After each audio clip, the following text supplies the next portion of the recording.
Hello guys, welcome back to my channel Chess.co. So in this video I am going to recap my recent classical over the board rating tournament which has just finished 2 days ago. So this is round 2. I was playing against a strong 1550 plus rated player. His rating is 1552. His name is Arjit Ghosh and he's played very strong throughout the tournament. But okay, this is like one of the toughest loss till now in my chess career. So yeah, it's very hard for me to show you guys, but I want to like release all the emotions and everything through this video. So let's start. I was playing with the white pieces: e4,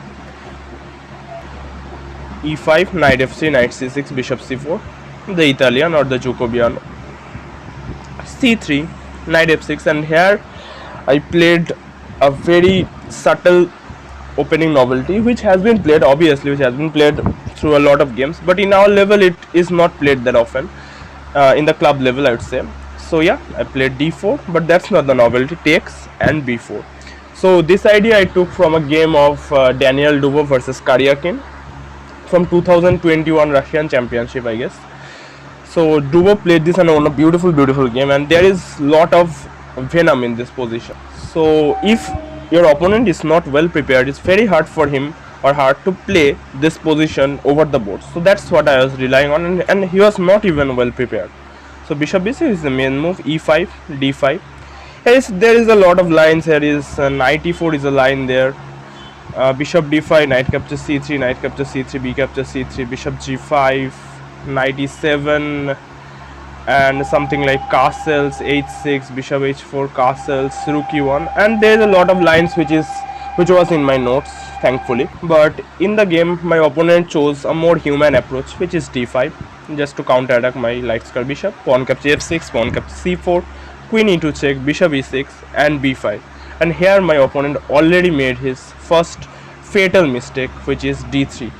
And here I calculated a line with queen e4, and I mean, I know queen e4 is a move, pawn capture g7 is a move, but I mixed up my move, or I mixed up my prep, and I played pawn captures g7 here, which is a huge mistake. Here just queen e4, and already this position is completely better for white, because okay, let's say something like knight f5, knight b4 is the engine line, which is very hard to find over the board. So pawn captures g7, rook g8, queen capture h7, and now he has to play something like f6, and this is already a very hard position to defend for black. But here I made a fatal mistake. I reversed the move order, but this move allows the knight a beautiful square on the e7 square, also defends the g8 rook. So it was a huge mistake by me. Pawn captures g7, rook g8, and now black is already quite better. He was something like -2 or something. If we even turn on the engine, you can see black is quite better. He's almost -1.7 or 1.6, okay, -2 around. So he's already better.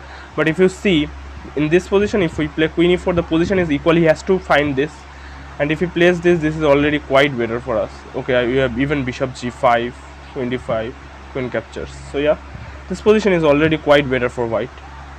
But okay, I mixed up my move order, and I took on g7 first, which was a huge mistake. Rook g8, queen e4. I tried the same idea, but now he has the good square, knight to e7, and the rook is protected after queen capture h7.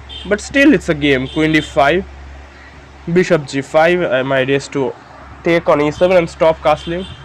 Bishop f5, attacking the queen, and here my opponent sets up a simple threat which I completely missed. Queen h6, and he long castles, and yeah, this is the position where I blundered mate into, and I'm so angry on myself till now. I played bishop capture e7, queen e4, and I resigned the game because it's just checkmate after this. Here, I mean, if I block with the queen, I lose the queen, and if I don't block, it's checkmate. Simple checkmate. So I want to say what was going through in my head when I take on e7. My idea was after rook e8, rook d8, let's say, I was going to castle short, and after takes I was going to go a4, a5, knight d2, and getting a rook on the b file and the a file, and go for a queenside attack with my king safe on the king side. That was my idea, but I completely like hallucinated this move. I don't know how on earth I can miss such a simple check, queen e4 check. And yeah, I mean, after the game I was so angry.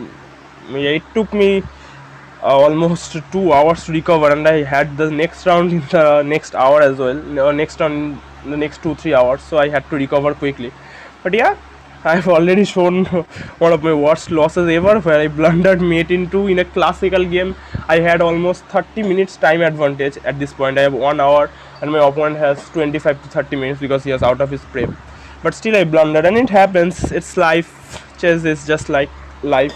You make mistakes, you learn from them, and definitely I'm going to learn from them and look for opponent resources more often in classical games.